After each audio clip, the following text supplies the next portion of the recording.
First of all, every single entrepreneur is too optimistic.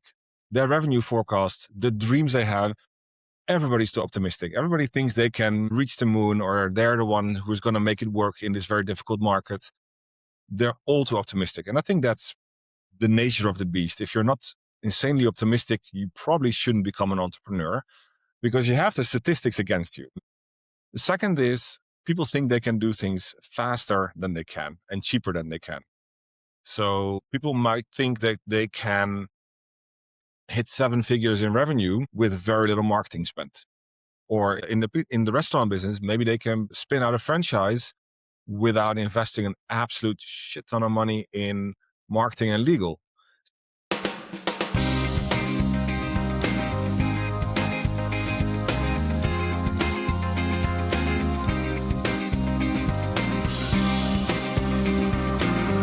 Welcome back to the Pizza King podcast.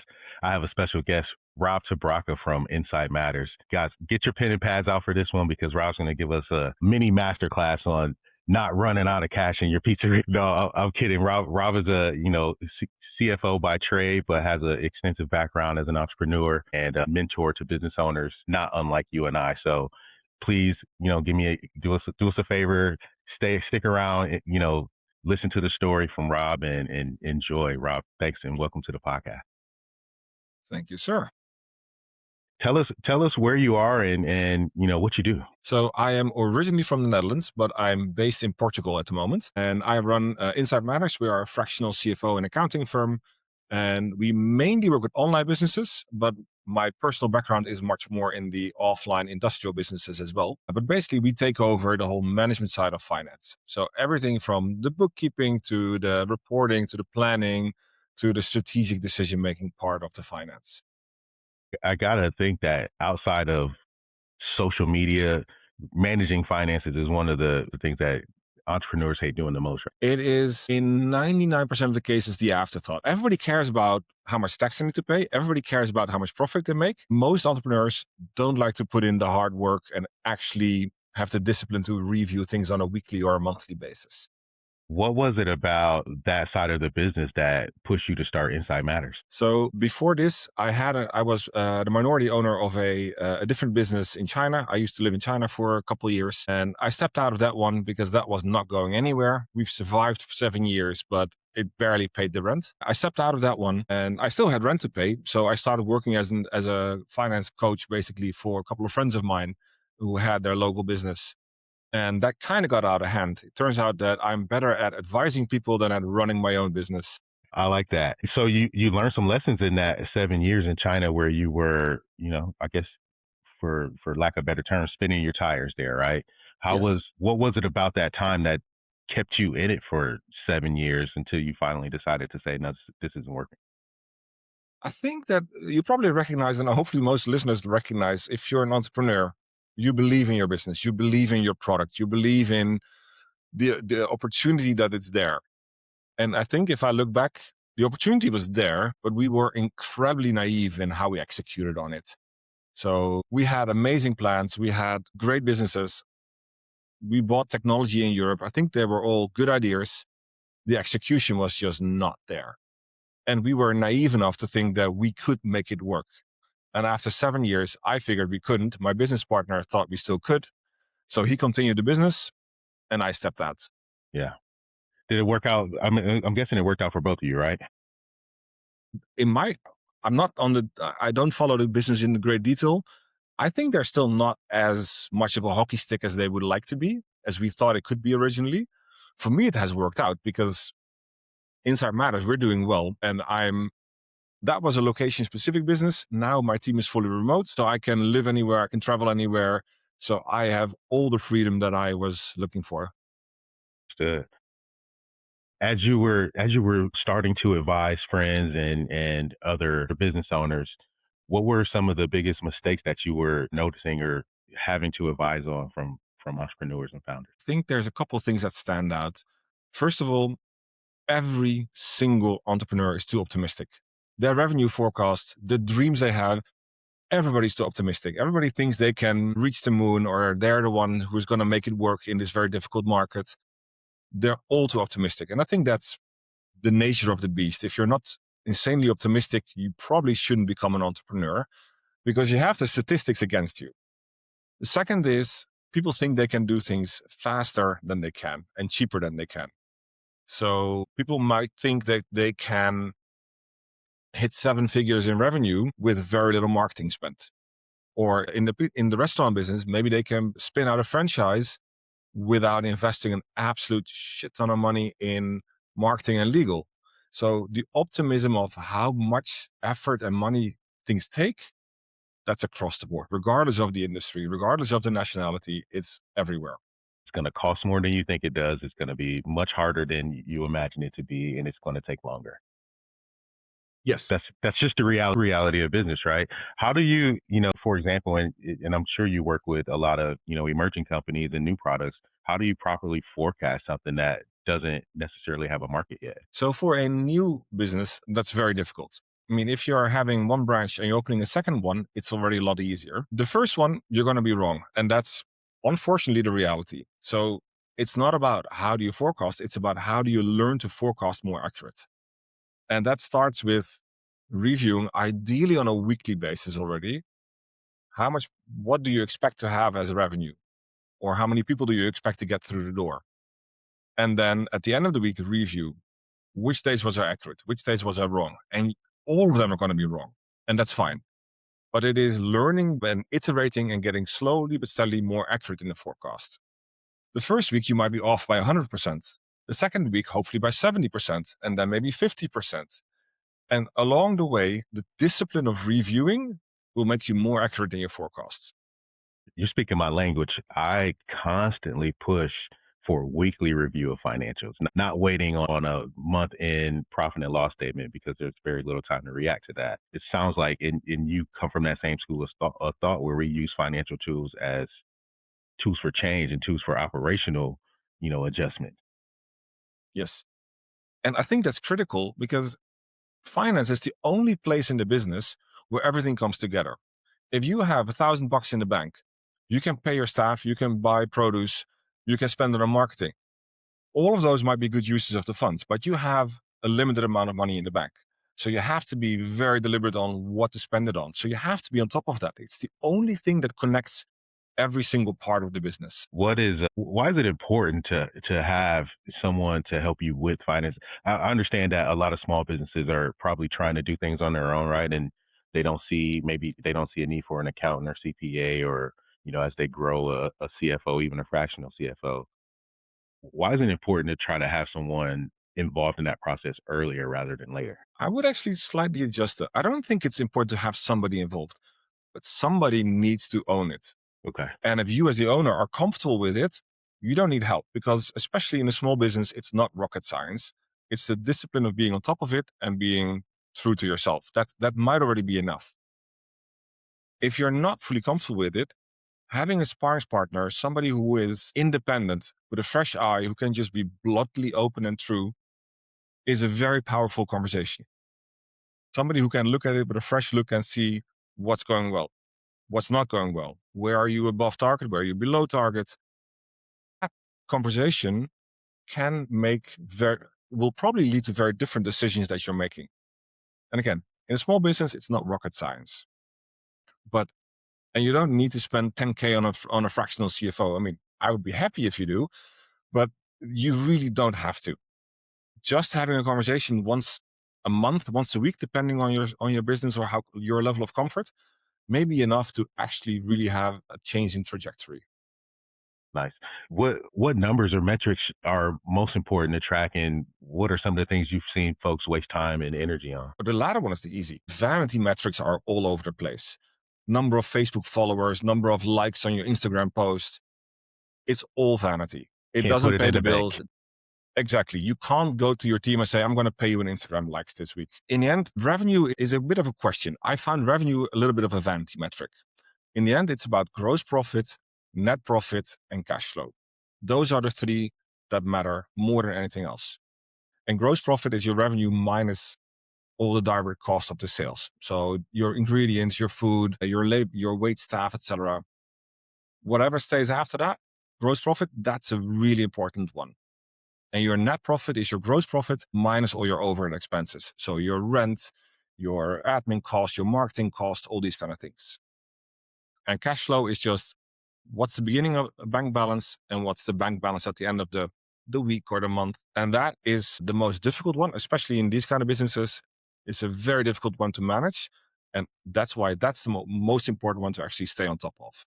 I was going to ask, is there one more important than the other? And it sounds like cash flow is still Yes. very much king when it comes to running a business. Why is it so important to not run out of cash? Unfortunately, I've been in a situation in my China days that we ran out of cash. The conversation to have with your team is saying, hey, sorry guys, we don't have the money to pay your salaries. That is one hell of a way to kill employee morale, to kill the atmosphere in the team. Companies don't go bankrupt. They're not defaulting because they're making a loss.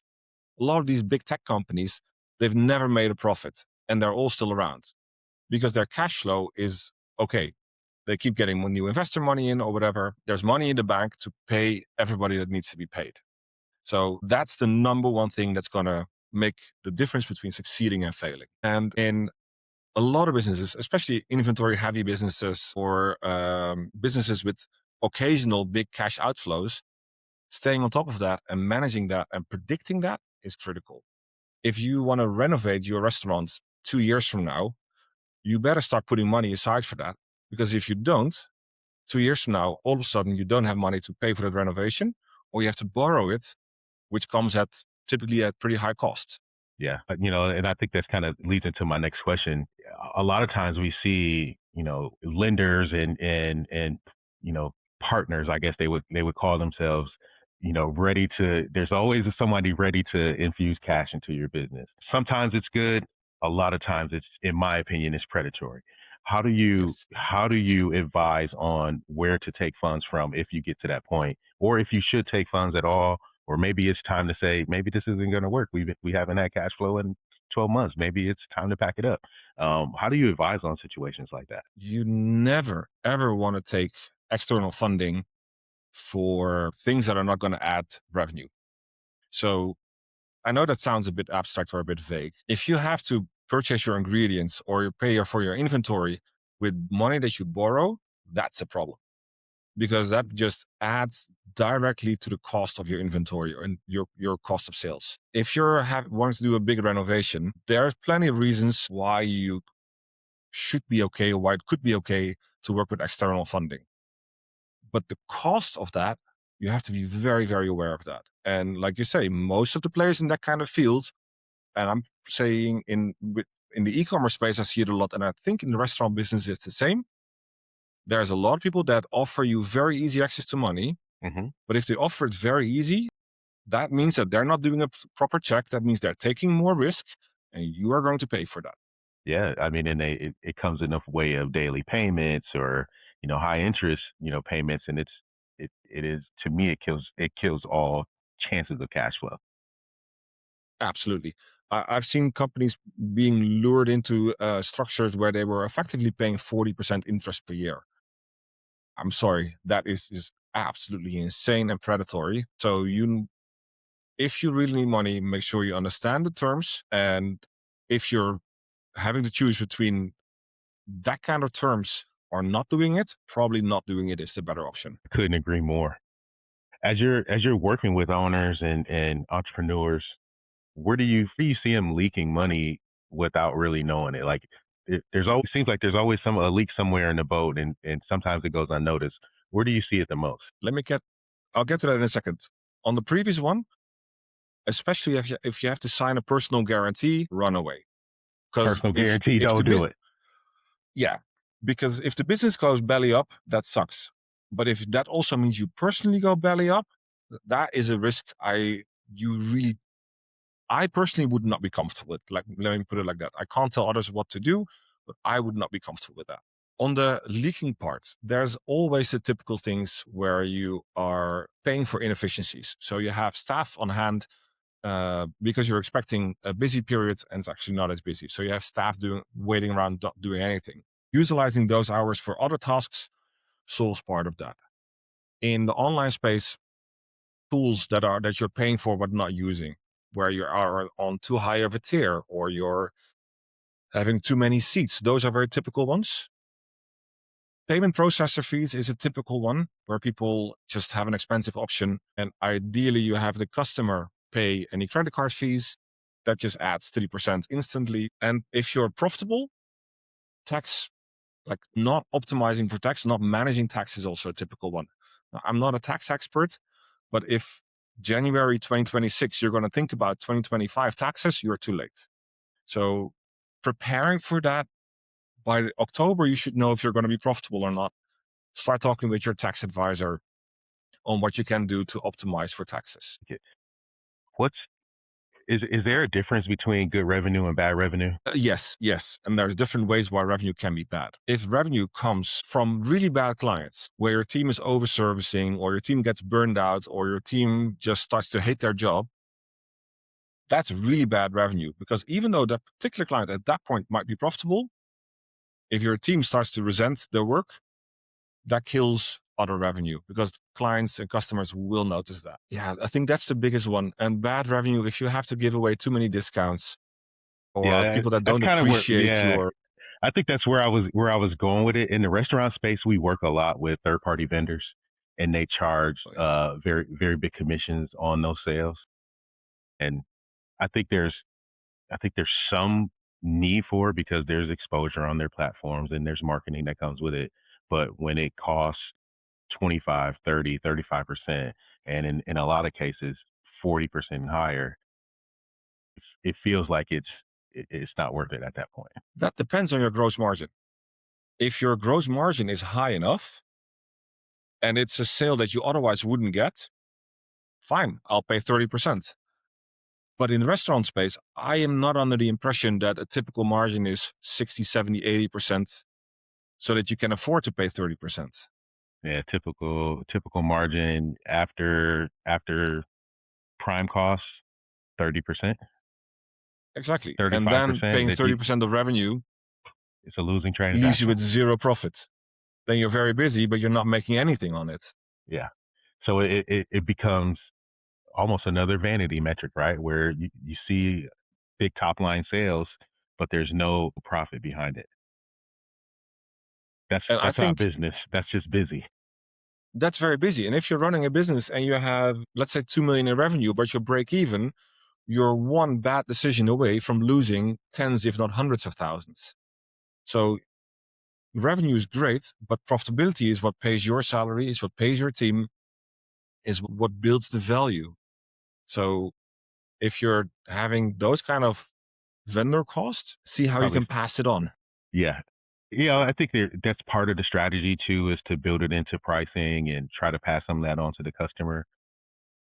But it still becomes very difficult, because then you have to also manage the customer expectation at that price level, and what reviews come from that, and it just changes the perception of the product. Almost a necessary evil in the business at this point, but it is very difficult to do it profitably.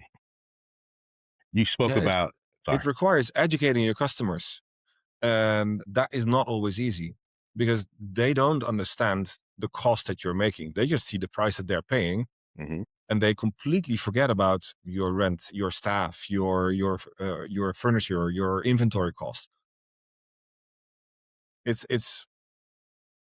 education, but it's hard. Absolutely, it is hard, and also I'm an advocate for educating the team on the finances of the business too, because it helps them approach their positions from a different perspective as well. Oh yes, you would be surprised how many employees don't understand that the business has cost. They see your monthly revenue might be 50 or 100,000. They think it's all in your pocket. All the time. But it's a double-edged sword there, because if you're actually break even or loss making and you disclose that to the team, they might also start to worry about their future and their stability. So that's a bit of a two-sided, double-edged sword, because yes, the transparency is good, but it can also be really bad and harming the business. And you can't selectively open up this month and then next month you don't disclose. It's either a yes or a no.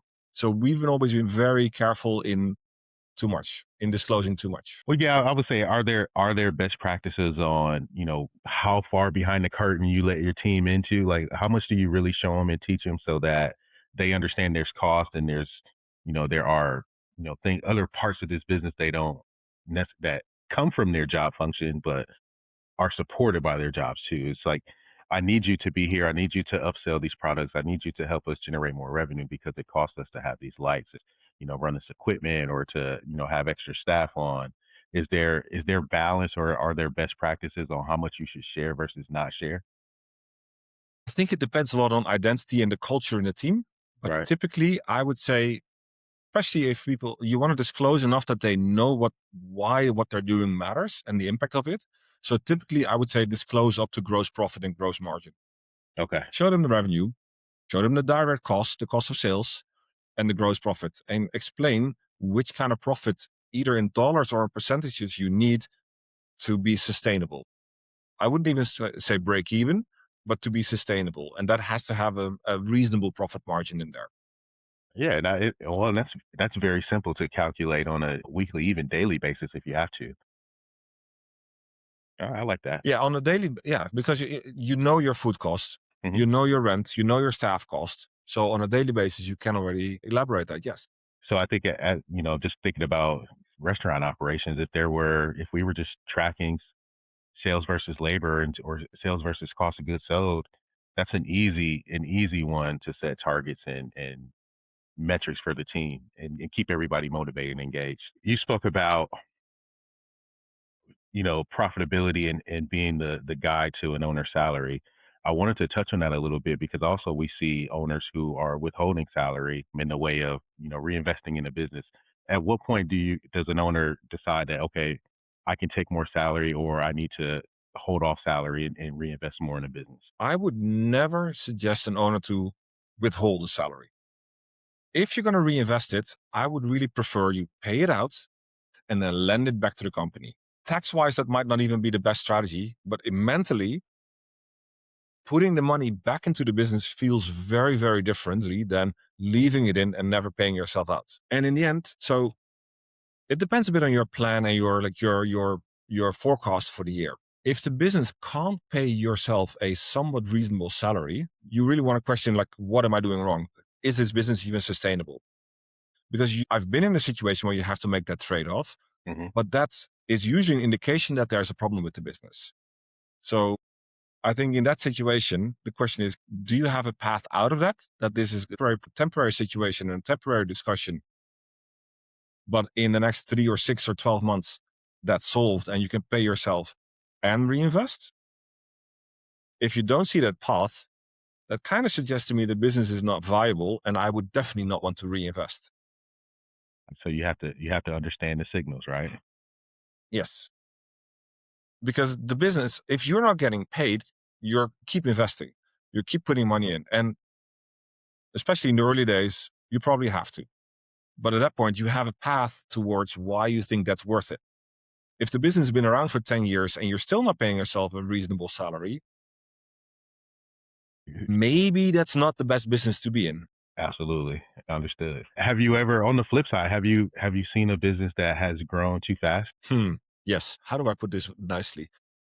It sounds like a dream. We've had an e-commerce client that scaled from 0 to, I think, 30 million run rates in a year and a half, which is absolutely insane. Now, these guys were amazing marketeers. They could sell anything to everyone. And they were really good at that. They understood meta ads. They understood how to run that part. The operations on the back end, they didn't care so much about it. It was not their interest, and it was an absolute disaster. So they went up from 0 per month to 2.5, 3 million per month in a year and a half, and crashed down to 1 million per month because they screwed up their logistics, they screwed up their supply chain, they screwed up their finances. So the saying, at least in Dutch, is what goes up like a rocket goes down like a rocket.